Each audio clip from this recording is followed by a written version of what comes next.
Assalamualaikum warahmatullahi wabarakatuh. Teman-teman, kembali lagi di channel Batam Update. Pada video kali ini kita akan membahas soal latihan tes wawasan kebangsaan. Materinya yaitu NKRI. Oke. Kita langsung saja ke soal yang pertama. Pancasila merupakan sumber etika dalam bersikap dan bertingkah laku dalam berbangsa dan bernegara. Hal ini tertuang dalam ketetapan MPR tentang etika kehidupan berbangsa dan bernegara nomor A/Tap MPRS nomor 5/MPRS/1959, B/Tap MPR nomor 5/MPR/2002, C/Tap MPR nomor 6/MPR/2001, D/Tap MPR nomor 7/MPR/2002, E/Tap MPR nomor 10/MPRS/1960. Oke, teman-teman. Nah, jadi Pancasila merupakan sumber etika dalam bersikap dan bertingkah laku dalam berbangsa dan bernegara. Hal ini tertuang dalam ketetapan MPR tentang etika kehidupan berbangsa dan bernegara nomor Tap MPR nomor 6/MPR/2001. Nah, jadi jawabannya adalah C. Nah, kita ke nomor 2. Soal nomor 2. Tujuan pembangunan nasional adalah mewujudkan suatu masyarakat adil dan makmur yang merata, material dan spiritual. Hal ini berdasarkan A. Ketuhanan Yang Maha Esa, B. Pancasila dan Undang-Undang Dasar 1945, C. Undang-Undang Dasar 1945, D. Kemanusiaan yang adil dan beradab, E. Keadilan sosial. Oke, teman-teman, jadi tujuan pembangunan nasional adalah mewujudkan suatu masyarakat adil dan makmur yang merata, material dan spiritual berdasarkan Pancasila dan Undang-Undang Dasar 1945 dalam wadah Negara Kesatuan Republik Indonesia. Nah, jadi jawabannya adalah B. Oke, kita ke soal nomor 3. Rangkaian peristiwa dan keadaan yang mendahului terbentuknya negara yang merupakan rumusan dasar-dasar pemikiran yang menjadi latar belakang pendorong bagi kemerdekaan kebangsaan Indonesia dalam wujud terbentuknya negara Indonesia terdapat dalam pembukaan Undang-Undang Dasar 1945 alinea A 1 dan 2, B 2 dan 3, C 1, 2 dan 3, D 1, 2, 3 dan 4, E 2, 3 dan 4. Oke, teman-teman. Jadi adapun rangkaian makna yang terkandung dalam pembukaan UUD 1945 adalah sebagai berikut. Yang pertama, rangkaian peristiwa dan keadaan yang mendahului terbentuknya negara yang merupakan rumusan dasar-dasar pemikiran yang menjadi latar belakang pendorong bagi kemerdekaan kebangsaan Indonesia dalam wujud terbentuknya negara Indonesia. Nah, alinea 1, 2, dan 3 pembukaan. Yang kedua atau yang B merupakan ekspresi dari peristiwa dan keadaan setelah negara Indonesia terwujud, alinea 4 pembukaan. Nah, jadi jawabannya adalah C, teman-teman. Alinea 1, alinea 2, dan alinea 3. Oke, kita ke soal nomor 4. Akibat banyaknya penyimpangan terhadap Undang-Undang Dasar 1945 pada masa Orde Baru pada awal era reformasi dalam masyarakat Indonesia, berkembang tuntutan reformasi yang didesakkan oleh berbagai komponen bangsa. Tuntutan tersebut antara lain sebagai berikut, kecuali A. Penghapusan doktrin dui fungsi ABRI, B. Amandemen Undang-Undang Dasar Negara Republik Indonesia tahun 1945, C. Desentralisasi terpusat antara pusat dan daerah, D. Mewujudkan kebebasan pers dan mewujudkan kehidupan demokrasi, E. Penegakan supremasi hukum, penghormatan hak asasi manusia, serta pemberantasan korupsi, kolusi, dan nepotisme. Oke, teman-teman. Nah, jadi tuntutan pada era reformasi itu adalah sebagai berikut. Yang pertama, penghapusan doktrin dui fungsi ABRI. Yang kedua, amandemen Undang-Undang Dasar Negara Republik Indonesia tahun 1945. Yang ketiga, penetapan Undang-Undang Dasar 1945 sebagai Undang-Undang Dasar. Yang terakhir, mewujudkan kebebasan pers dan mewujudkan kehidupan demokrasi. Nah, jadi yang bukan tuntutan itu adalah C berarti ya. Desentralisasi terpusat antara pusat dan daerah. Oke, teman-teman, jelas ya? Jawabannya C. Nah, kita ke soal yang kelima. Interaksi masyarakat yang berorientasi ke atas sangat mementingkan hubungan yang formal dan bersifat impersonal. Gambaran tersebut merupakan etos kebudayaan masyarakat, A. Elit, B. Birokrat, C. Petani, D. Buruh, E. Tradisional. Oke, jadi interaksi masyarakat yang berorientasi ke atas sangat mementingkan hubungan yang formal dan bersifat impersonal. Nah, jadi gambaran tersebut merupakan etos kebudayaan masyarakat birokrat. Nah, jadi jawabannya adalah B, birokrat. Nah, kita ke soal yang keenam.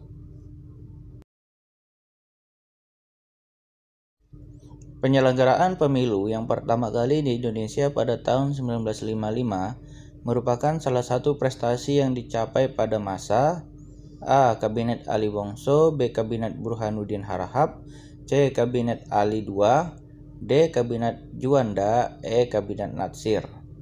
Nah, teman-teman, jadi kabinet yang dipimpin oleh Burhanuddin Harahap tanggal 12 Agustus 1955 sampai 24 Maret 1956 berinti pada Masyumi. Keberhasilan yang diraihnya adalah menyelenggarakan pemilu pertama tahun 1955 karena terjadi mutasi di beberapa kementerian.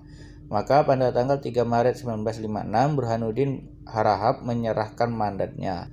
Nah, jadi jawabannya adalah B ya, Kabinet Burhanuddin Harahap. Nah, kita ke soal yang nomor 7, teman-teman. Kabinet yang menteri-menterinya berasal dari beberapa partai yang secara bersama-sama menguasai kursi terbanyak di parlemen disebut dengan kabinet. A. Partai, B. Koalisi, C. Nasional, D. Parlementer, E. Presidensial. Nah, jadi teman-teman, kabinet yang menteri-menterinya berasal dari beberapa partai yang secara bersama-sama menguasai kursi terbanyak di parlemen disebut dengan kabinet koalisi. Oke. Nah, jadi jawabannya adalah B. Nah, kita ke soal yang ke-8.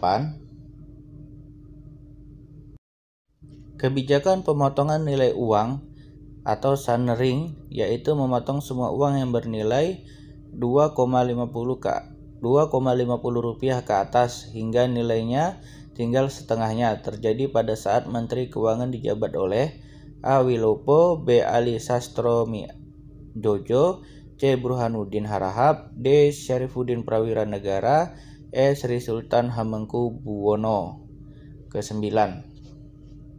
Nah, teman-teman, jadi kebijakan pemotongan nilai uang atau sunering yaitu memotong semua uang yang bernilai 2,50 rupiah ke atas hingga nilainya tinggal setengahnya, terjadi pada saat Menteri Keuangan dijabat oleh Syafruddin Prawira Negara.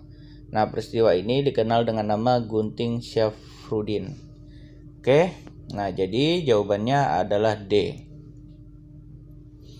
Oke, kita ke soal yang nomor 9. Perhatikan pernyataan berikut ini.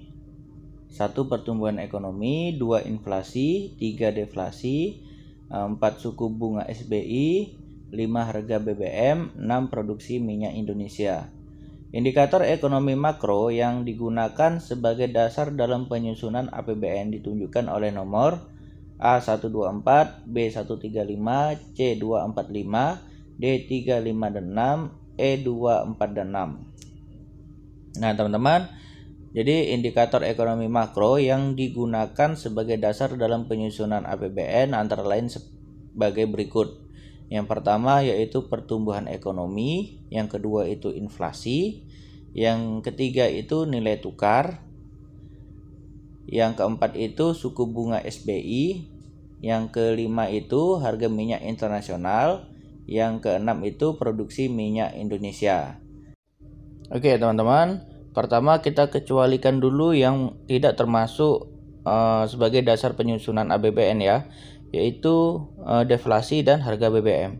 Nah, berarti selebihnya termasuk. Nah, kita lihat di pilihan jawaban 1, 2, 4. Nah, itu masuk ya teman-teman ya. 1, 2, 4. Pertumbuhan ekonomi, inflasi, dan suku bunga SBI. Oke, ini bisa jadi jawaban teman-teman. Nah, kita lihat yang lainnya. Jika ada nomor 3 dan nomor 5 itu kita kecualikan. Nah, ini ada ya teman-teman ya. 2, 4, dan 6. Inflasi, suku bunga SBI, dan produksi minyak Indonesia. Nah, ini juga termasuk. Nah, berarti jawabannya ada 2. Oke, sorry teman-teman ya. Ini mungkin kesalahan teknis dalam pembuatan soal.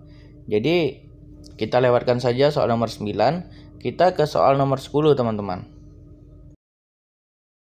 Hukum yang ditetapkan oleh negara-negara suatu dalam perjanjian negara disebut dengan hukum. A. Hukum doktrin, B. Hukum traktat, C. Hukum undang-undang, D. Hukum jurisprudensi, E. Hukum adat.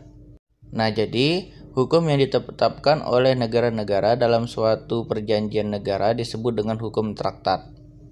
Oke, nah di bawah itu penjelasannya. Jadi jawabannya adalah B. Oke, hukum traktat. Nah, kita ke soal nomor 11 teman-teman.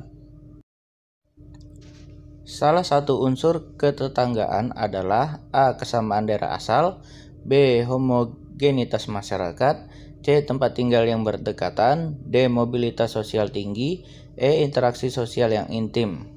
Nah teman-teman, jadi ketetanggaan adalah satuan sosial yang terdiri atas orang-orang yang tempat tinggalnya berdekatan. Nah, jadi jelas ya, nomor 11 ini jawabannya adalah C. Oke, kita ke soal nomor 12 teman-teman. Berikut ini yang bukan lembaga negara yang terbentuk berdasarkan pada keputusan presiden adalah A. Komisi Ombudsman Nasional, B. Dewan Ekonomi Nasional, C. Komisi Hukum Nasional, D. Komisi Pengawas Persaingan Usaha, E. Dewan Buku Nasional. Oke teman-teman, jadi lembaga negara yang terbentuk berdasarkan keputusan presiden terdiri dari Komisi Ombudsman Nasional, Komisi Hukum Nasional, Komisi Nasional Anti Kekerasan Terhadap Perempuan, Komisi Pengawas Kekayaan Penyelenggaraan Negara, Dewan Maritim, Dewan Ekonomi Nasional, Dewan Industri Strategis, Dewan Pengembangan Usaha Nasional, dan Dewan Buku Nasional. Oke, nah jadi jawabannya adalah D ya teman-teman. Komisi Persaingan Usaha itu tidak dibentuk berdasarkan pada keputusan presiden.